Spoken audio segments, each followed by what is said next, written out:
안녕하세요, 폭풍캐남 우가이버입니다. 오늘의 콘텐츠는요 역시 라이벌 매치입니다. 합지 대 실크 벽지 한번 대결을 해보도록 하겠습니다. 실크 벽지는 뭐고 합지는 뭐고 잘 모르시는 분들도 이제 있을 텐데 어떤 차이점이 있나 한번 보도록 하겠습니다.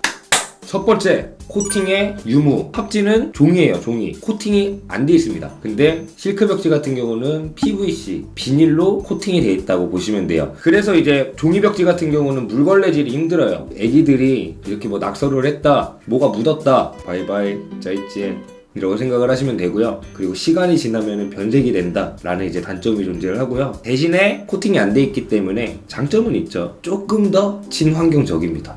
실크 벽지 같은 경우는 코팅이 돼 있기 때문에 물걸레질이 가능합니다. 약품 처리가 되어 있어서 조금 친환경적이진 못하다. 왜냐하면은 아무리 뭐 친환경 거려도 약품이 들어갔는데 깔끔하게 제거가 되겠습니까? 그러긴 힘들겠죠. 그래서 뭐 이런 차이점이 있고요. 두 번째, 사용 중에 조금 찢어졌다, 패였다 라고 했을 때 합지는요 부분 보수가 가능합니다.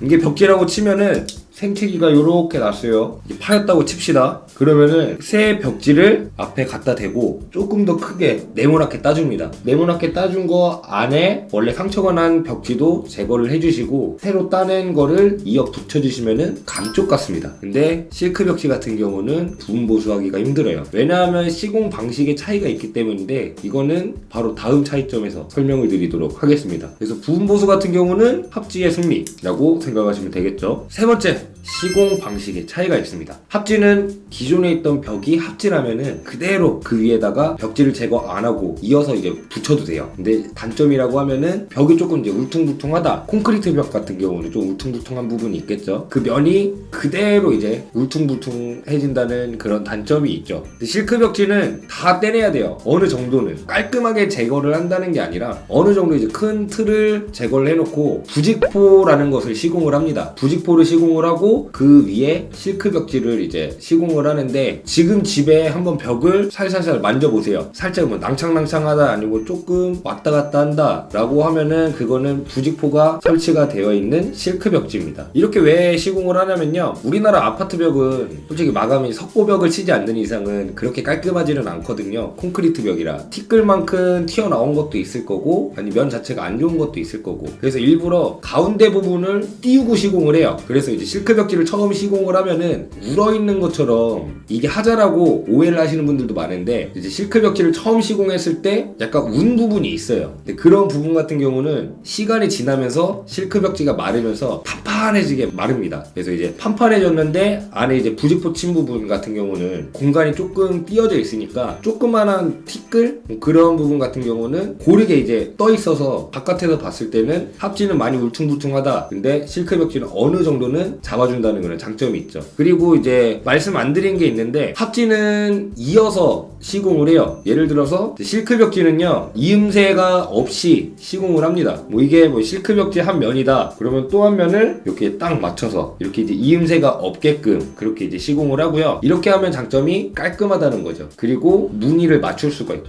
합지 같은 경우는 살짝 포개요. 그래서 이제 무늬가 있으면은 조금 무늬가 어긋나는 것도 있고, 그리고 이제 이음새가 조금 이제 단차가 생기죠. 그런 단점이 있겠습니다. 마지막 네 번째, 여러분들이 가장 중요하게 생각하는 거죠. 가격이요. 가격은 실크가 훨씬 비쌉니다. 약 1.5배에서 2배 정도? 왜냐하면 밑작업이 일단 필요하잖아요. 부직포도 설치를 하고, 그리고 제품 자체가 비쌉니다. 그리고 시공하시는 분들이 더 필요해요. 약 30평대 같은 경우는 실크 벽지로 시공한다면 한 4명 정도 이렇게 이제 사람이 와야지 하루 만에 이제 거의 끝나는데, 종이 같은 경우는 2명? 3명 정도. 왜냐하면 밑작업 할 게 없으니까. 그렇게 해서 이제 조금 더 단가는 저렴하죠. 합지를 주로 쓰시는 분들이 어떤 분이냐면은 뭐 전셋집 인테리어 할 때, 아니면은 이제 원룸, 신축 원룸 같은 거 할 때 주로 이제 아무래도 단가 때문에 합지를 많이 쓰고요. 실크 벽지는 정말로 이제 맘 잡고 리모델링 하신다, 주인집, 자기 소유의 집 인테리어를 할 때 뭐 이렇게 이제 시공을 많이 합니다. 뭐 실크 벽지를 한다고 해서 무조건 실크 벽지를 해야 된다 라고 하는 거는 아니에요. 많은 분들이 거실에는 실크, 그리고 각 방 안에는 합지 이렇게 쓰시는 드시는 분들은 굉장히 많거든요. 그래서 뭐 한정된 비용 안에서 조금 뭐 디자인 같은 경우는 마음에 드는 게 있다면은 여기는 합지, 여기는 실크 따로따로 시공을 하셔도 무방합니다. 이렇게 해서 뭐 실크 대 합지 비교 영상은 그렇게 길지는 않아요. 많지도 않고 가장 큰 차이는 이건 것 같아요. 제가 생각하기로는 물걸레질이 가능하다? 이제 안 된다? 이 차이가 이제 가장 큰 것 같고, 제가 이제 인테리어 상담을 할 때는 실크 벽지를 추천을 많이 드리는 편이에요. 왜냐하면은 말 그대로 이제 물걸레질이 가능하니까. 저는 조금 더 이제 실용성 위주의 상담을 많이 하기 때문에 실크 벽지를 저는 개인적으로 많이 추천을 합니다. 뭐 애기 키우는 집에 합지를 추천하시는 분들도 분명히 있고, 이게 정답은 아니에요. 뭐 합지든 실크든 뭐 이제 여러분들께서 마음에 드시는 거 그냥 사용을 하시면 되겠습니다. 오늘의 영상은 여기에서 마치도록 하고요. 잘 보셨으면 구독과 좋아요, 알람 설정 부탁드리겠습니다. 그럼 다음 컨텐츠에서 뵙도록 하겠습니다. 안녕.